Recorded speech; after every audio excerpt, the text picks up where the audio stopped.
Naam, shukrani sana kwa kuendelea kusalia nasi, na sasa ni habari za biashara na uchumi. Serikali imeeleza kuwa itaendelea kuimarisha mifumo ya biashara nchini ili kuhakikisha wakulima wananufaika na mazao yao kupitia mfumo wa stakabadhi ghalani, sambamba na kuongeza ushiriki wa Tanzania katika shughuli za kiuchumi na kuongeza mazingira bora ya ushindani. Kutoka Dodoma, mwanahabari wetu Roda Simba ameandaa taarifa ifuatayo. Kauli hiyo imetolewa na Naibu Waziri wa Wizara ya Viwanda na Biashara, Bwana Dennis Londo, wakati akifungua mabanda ya maonyesho ya maadhimisho ya miaka 20 ya Bodi ya Usimamizi wa Mfumo wa Stakabadhi za Ghala WRRB, ambapo amesisitiza kuwa licha ya uwepo wa upinzani kutoka kwa baadhi ya wanufaika wa mifumo ya zamani ya unyonyaji, ni muhimu kuweka uzalendo na maslahi ya wakulima mbele. Maadhimisho haya yanafanyika katika kipindi ambacho serikali inaendelea kuimarisha mifumo ya biashara, kuongeza ushiriki wa Tanzania katika shughuli za kiuchumi pamoja na kuweka mazingira bora ya ushindani katika biashara ya mazao hapa nchini. Aidha, ameeleza umuhimu wa uwepo wa mfumo huo ikiwemo kuongezeka kwa ushiriki wa wakulima, taasisi binafsi na sekta za kifedha katika biashara ya mazao, huku mkurugenzi mtendaji wa Bodi ya Usimamizi wa Stakabadhi za Ghala WRRB Asangie Bangu akieleza sababu za maadhimisho hayo. Naona kupitia mfumo huu kumekuwa na ongezeko la ushiriki wa wakulima, vyama vya ushirika, sekta binafsi pamoja na taasisi za kifedha katika biashara za mazao. Hali hii imechangia kuimarika kwa mazingira ya biashara na shughuli za kilimo na kiuchumi katika maeneo mbalimbali hapa nchini.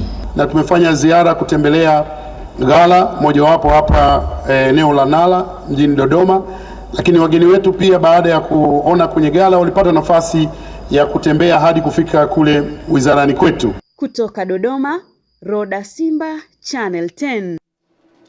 Mkuu wa Mkoa wa Dar es Salaam Albert Chalamila amezitaka taasisi zinazoshughulika na usimamizi wa biashara katika mkoa huo kuacha kutumia vitisho na ukamataji usio sahihi wa wafanyabiashara wanaobainika kudanganya vipimo katika uuzaji wa bidhaa zao, badala yake watumie sheria na taratibu katika kuwawajibisha. Tupate taarifa kamili.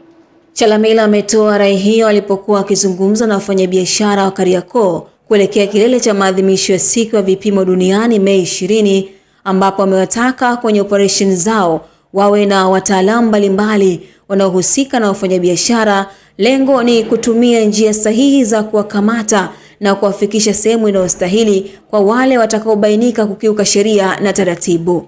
Akizungumzia swala la vipimo, Chalamila amesema si mfanyabiashara pekee bali linamhusu kila mtu, akiwemo mlaji na mtumiaji wa bidhaa mbalimbali, huku akiwataka viongozi wa masoko washirikiane na Wakala wa Vipimo Tanzania WMA ili kuhakikisha matumizi ya vipimo sahihi yanaimarika katika mkoa ambao unategemewa kama ni soko kuu la bidhaa kutoka mikoa mbalimbali hapa nchini na nje ya nchi.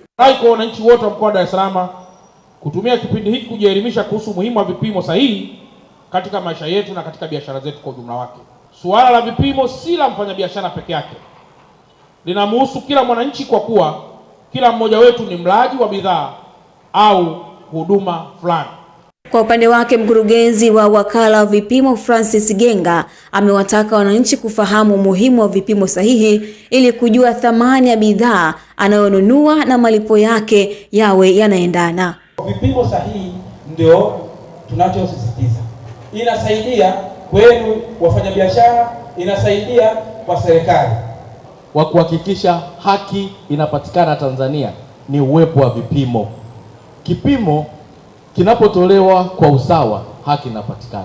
Elimu hii itatusaidia kuwajengea uelewa wateja wetu ili waweze kupima, lakini itajenga mazingira ya biashara na uaminifu, haki na uwazi katika masoko. Esther Mtebe, Channel 10.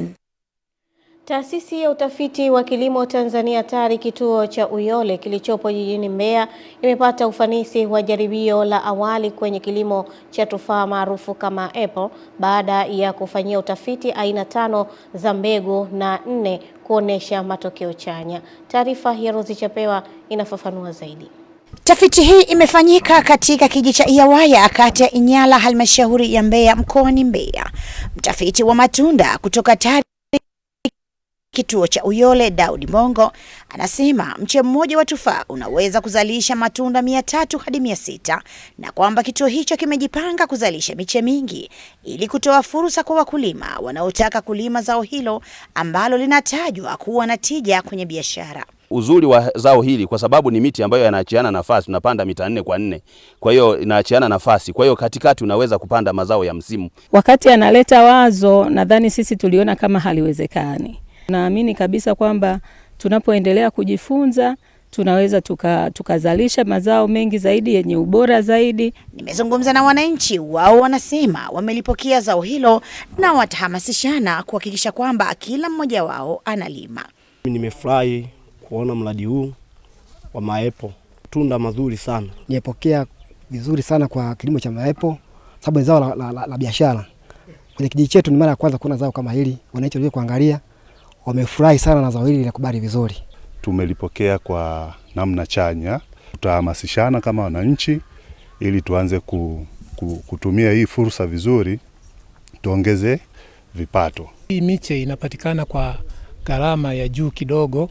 Sasa ili wananchi tuweze kuimudu na kupanda, wangetusaidia labda pengine kuzalisha miche hii kwa wingi ili ikiwezekana watupunguzie hata bei ya miche.